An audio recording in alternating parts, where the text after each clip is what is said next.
Melty, ano, tara?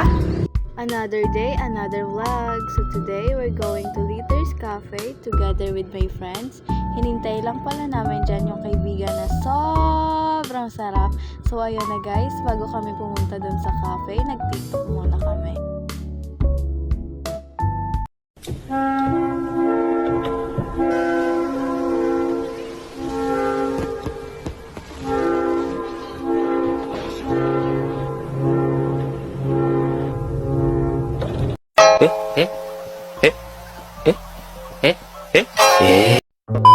So, ayun na nga guys, ito pala yung pupuntahan naming cafe para magpalamig dahil sa sobrang init ng panahon.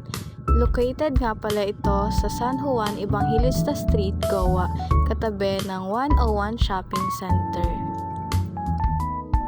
Biglaan nga lang pala itong gala namin. So ayan, papasok na nga pala kami ng mga friend ko dyan and ito yung bumungad sa amin.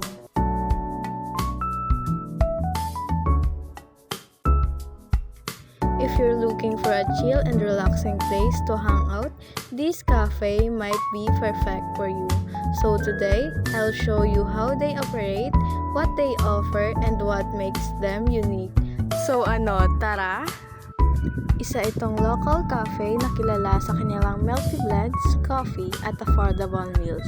Ang target customers pala nila ay mga students, families, at mga taong naghahanap ng masasarap at budget-friendly meals.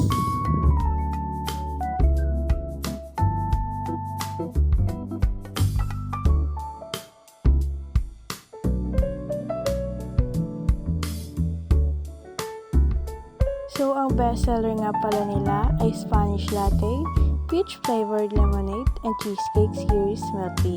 If you wanna try, punta lang kayo sa Liters Cafe. Napansin din namin na madaming customers ang pumupunta dito dahil sa recommendation at social media.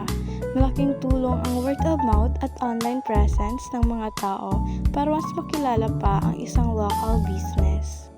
Siyempre, tulad ng ibang negosyo, may mga challenges din sila tulad ng competition at pagtaas ng presyo ng ingredients.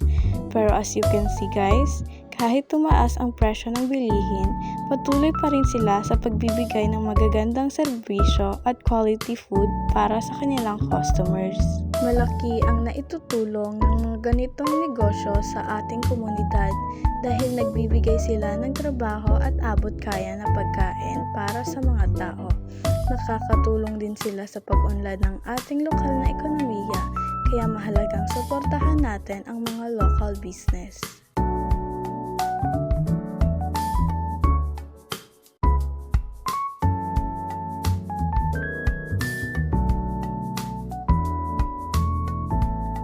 So ayun guys, sa vlog na ito natutunan namin kung gaano kahalaga ang mga small businesses sa ating community. Hindi lang sila nagbibigay ng pagkain, kundi pati na rin ng trabaho at opportunity sa mga tao.